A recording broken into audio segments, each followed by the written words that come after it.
dass es Werkstätten gibt und so Sachen. Und ich finde Marco cool, dass wir also rausgehen können in einen Hof und der Hof halt nicht so klein ist, dass man viele Sachen drauf machen, also auf dem Hof machen kann. Ich finde es gut, dass wir nicht alle einfach still in einem Klassenzimmer sitzen müssen und alles machen, was in einem Heft ist. Ich finde cool, dass hier auch, also dass die Kinder hier auch kochen können und so. Ich finde Marco cool, dass wir diverse Sachen machen können und auch hier übernachten können und dass man auch frei sein kann. Ich finde es am Marco cool, dass man kochen kann und dass man hier dass die Größeren auch den Kleineren was beibringen. Und die Kleineren den Größeren. Kleineren den Größeren.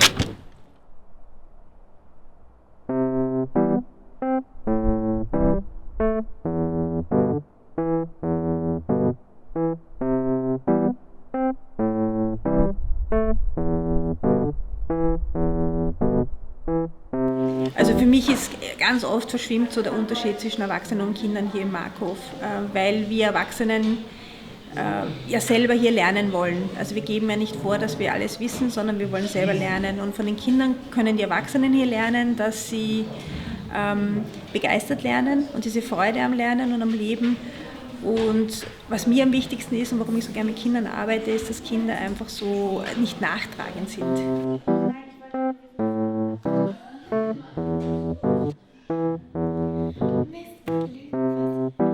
Also unser pädagogisches Konzept geht einmal aus, dass alle Kinder gerne lernen und begeistert lernen, wenn wir sie nicht stören. Wichtigste ist für uns, dass die Erwachsenen die Vorbilder sind. Also wenn wir Angst vor Mathematik haben, werden die Kinder uns nicht vertrauen. Ja? Also das Wichtigste ist, auch wenn ich Angst vor Mathematik habe, dass ich es zumindest ehrlich zugebe. Lernen ist freiwillig und in Begeisterung und wichtig ist, dass wir das Feld machen, dass man begeistert lernen kann. Also was uns fasziniert hat, ist die Schaubildarbeit. Also der Versuch vom Schaubildlernen ist, dass man sich als Gruppe hinsetzt, gemeinsam herausfindet, was ist Mathematik, wozu lerne ich das überhaupt. Dann so lange dran bleibt als Gruppe, bis wirklich jeder begeistert ist bei dem Thema. Dann daraus ein Schaubild macht, also ein Bild, wo man alles hineinpackt, was man jetzt draufgekommen ist. Und das dann mindestens 2-mal anderen erzählt. Weil also das Hirn merkt sich Dinge, die man anderen Menschen erzählt. Ja? Also der Trick ist, wenn du einmal einen Vortrag hörst, kannst du total begeistert sein, aber wenn du es nicht mindestens 2 Leuten weiter erzählst, begeistert, wird dein Hirn es wieder löschen, weil er denkt, das brauchst du nicht.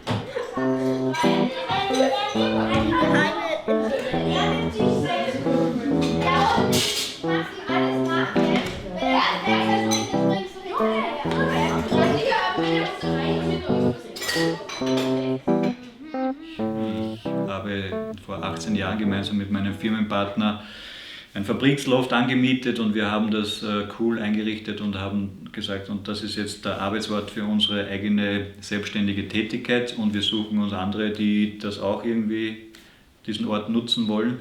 Und so ist eine Community entstanden von gleichgesinnten Leuten, die irgendwie alle ihr eigenes Business machen. Und insofern war dann irgendwann unsere Berufsbezeichnung Coworking Space Betreiber. Und später, wie wir dann alle älter geworden sind und auch Eltern geworden sind und wir die Kinder dann ins schulfähige Alter gekommen sind, habe ich mir so gemeinsam mit meinen Mitgründern überlegt, das Schulsystem taugt uns nicht, da haben wir Bauchweh, gründet man doch was Eigenes und verknüpft man das mit dieser Coworking-Idee. Und so ist die Idee entstanden, Co-Learning als Grundhaltung und als Philosophie zu etablieren und das gemeinsam mit Coworking an einem Ort zu verknüpfen. Und das hat das Motiv oder der Hintergrund oder diesen Spruch, den die meisten Leute kennen, "It needs a village to raise a child", wollten wir sozusagen hier in der Stadt an einem Ort realisieren, wo wir einerseits Kinder und Jugendliche begleiten in ihrer Entwicklung und in ihren Lernprozessen und andererseits sie in ein Ökosystem einbetten von erwachsenen Menschen, die hier ihre Arbeit machen. Und Coworker sind meistens Menschen, die nicht irgendwas arbeiten, sondern etwas machen, das sie gut können und gerne machen, weil sonst wird man sich nicht selbstständig machen in einer Branche. Also insofern ein ideales Feld für die Kinder und Jugendlichen, dass sie Erwachsene erleben, die irgendwie coole Sachen machen und die den Kindern und Jugendlichen als Vorbilder dienen.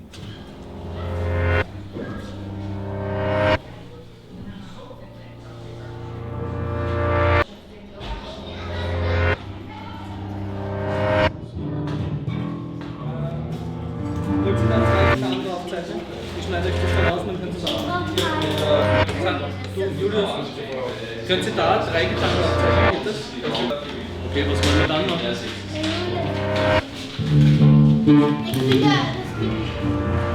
Ja, am meisten überrascht mich ihr Fortschritt. Also Sie kommen am einen Dienstag und am nächsten Dienstag wissen Sie ja ganz genau, um was es geht und produzieren am laufenden Band und geben einen kreativen Input, der gigantisch ist. Und das freut mich natürlich, mit denen zu arbeiten dann auch. Wir haben dasselbe System wie im Coworking Space. Man kann sich einen Tisch hier mieten und seinem Gewerk nachgehen. Einerseits ist die Werkstatt für die Kinder offen und andererseits ist sie für Leute, die sich einmieten wollen und ihre Sachen machen wollen, wie Fahrrad, Goldschmied, ein Custom Pickup bis hier, verschiedene kleine Tischlerarbeiten und fürs Haus arbeiten wir hier auch. Die Kinder lernen hier eigenständig an ihren Projekten weiterzuarbeiten oder Projekte zu verwirklichen. Einerseits um zum Beispiel den Pop-Up-Store mit Werbung auszustatten, andererseits die kleinen Kinder arbeiten hier mit Tontöpfern mit der Lilly gemeinsam. Sie sind sehr frei in ihrem Schaffen und bringen eben dementsprechend auch viel Input mir. Und das ist natürlich eine schöne Sache. Oh ja, nachmachen muss man schon, weil sonst wird es nicht so ein bisschen schleimig, ist es dann auch noch. Es ist so ähnlich wie Ton. Ich mache jetzt fast echte Kekse. Okay. Mit Dorf assoziiert man gemeinhin einen Ort, einen Sozialraum, wo man einander kennt, wo man einander begegnet, wo man sich sicher fühlt, wo man einander auch hilft, unterstützt, wo man Ressourcen auch gemeinschaftlich nutzen kann. Also der erweiterte Sozialraum nach der Familie ist sozusagen das Dorf.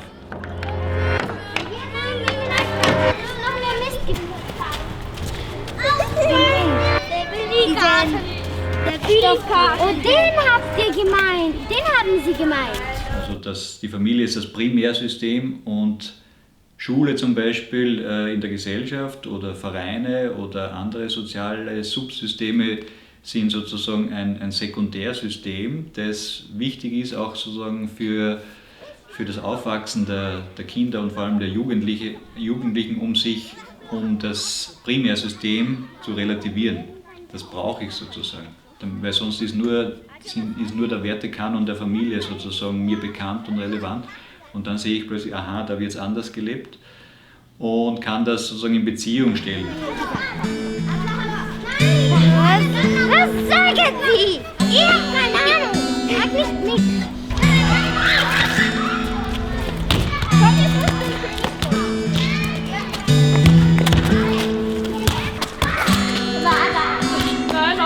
Ich bin Beraterin für Non-Profit-Organisationen und Aktivistin für ökologische und soziale Gerechtigkeit. Ich bin im Markhof im Coworking Space einerseits. Das heißt, ich habe hier meinen festen Arbeitsplatz und bin an den meisten Tagen der Woche hier. Du hast hier Gemeinschaften auf sehr vielen verschiedenen Ebenen, einfach durch diese vielen Varietät, die große Varietät an Angeboten und auch unterschiedliche Menschen, die hier zusammenkommen, was voll schön ist. Und das merkt man einfach allein, wie es eingerichtet ist.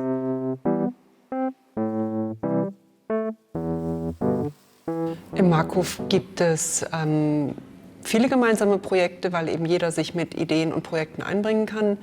Ein Projekt, an dem ich teilnehme, ist die Food Coop, wo wir hier gemeinsam mit Leuten aus der Nachbarschaft, die hier in der Umgebung wohnen, Lebensmittel aus der Region einkaufen. Und das ist eben völlig selbstgestaltet. Das heißt, wir überlegen uns, welche Produzenten gut unseren Vorstellungen von guten Lebensmitteln entsprechen. Und da sind es für uns eben Themen wie dass es biologisch angebaut ist, dass es eben regionale Lebensmittel sind.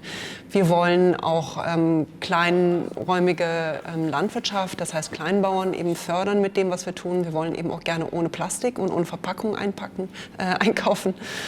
Und von daher gibt es eigentlich viele Themen, die wir eben dort verwirklichen und gemeinsam ansprechen können. Und es ist sehr schön für mich eben auszusehen, wie dort gemeinsam etwas entsteht, wie wir das gemeinsam erschaffen können nach unseren Vorstellungen und eben auch nach unserer Bereitschaft, uns zu engagieren und uns einzubringen. Die Idee der Food Coops habe ich eigentlich über Medien kennengelernt. Das heißt, es gibt schon in Wien ja auch mehrere andere Food Coops, die aber eben schon bestehen und die halt schon ausreichend Mitglieder haben. Und was spannend ist an dem Food Coop Markov-Projekt ist, dass wir die selber aufbauen. Das heißt, eben Teil dieser Gruppe zu sein, die den Aufbau macht, die das gestaltet, die eben sagt, wie wollen wir das überhaupt machen, von wem wollen wir einkaufen, was sind unsere Werte, was ist uns wichtig. Ich glaube, das hat nochmal einen bestimmten zusätzlichen Wert und Herausforderungen im positiven und im negativen Sinne.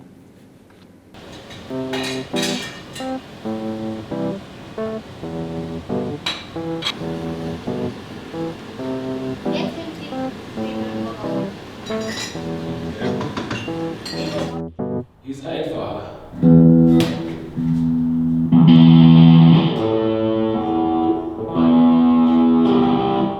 Spielst mal Connect. Und du musst ja nicht alles sofort können. Ja. Lass dir Zeit. Okay.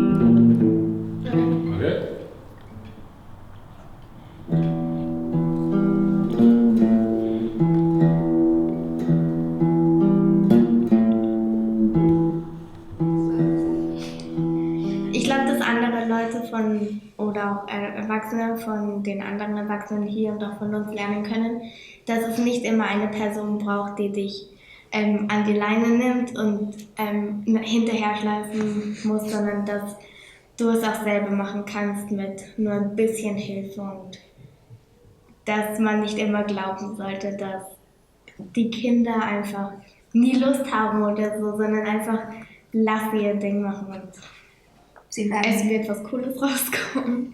Ja, es ist halt manchmal so, dass alle denken, die Erwachsenen wissen die Antworten. Und bei mir ist es oft manchmal so, ich frage einen Erwachsenen, die Person beginnt zu erklären und ich habe es schon verstanden.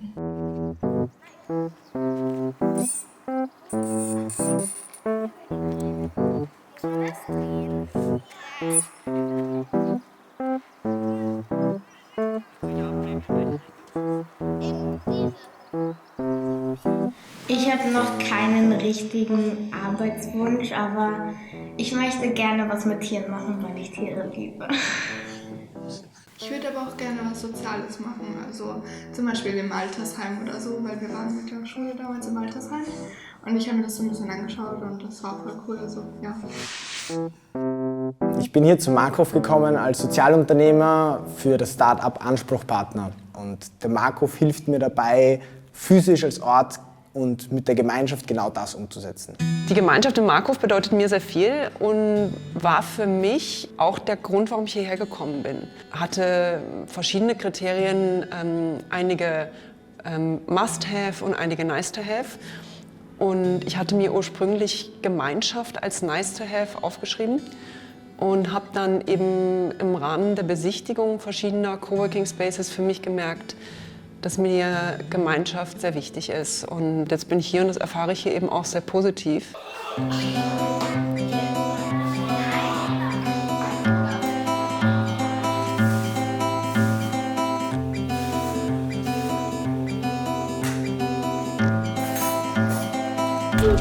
Fünf Liter. 5 Liter? 10 Liter war nicht. Dann nehmen wir auch besser. Nimm dir die Snacks. Nee, die Snacks gehören auch nicht.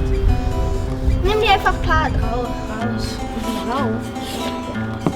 Und rauf ins Café. Nimm dir 3 Liter. Nee, das sind ein ganzes Ding. Das sind ein ganzes Liter. 2 sind immer mit dem Auto gefahren. Ja. Kinderarbeit. Ja, Kinderarbeit. Das ist gut fertig.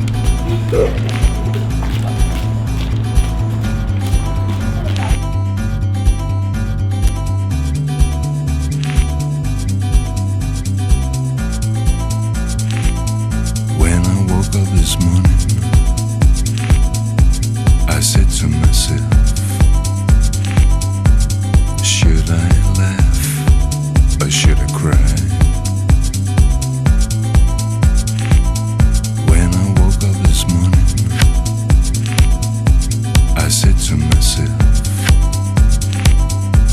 should I laugh or should I cry?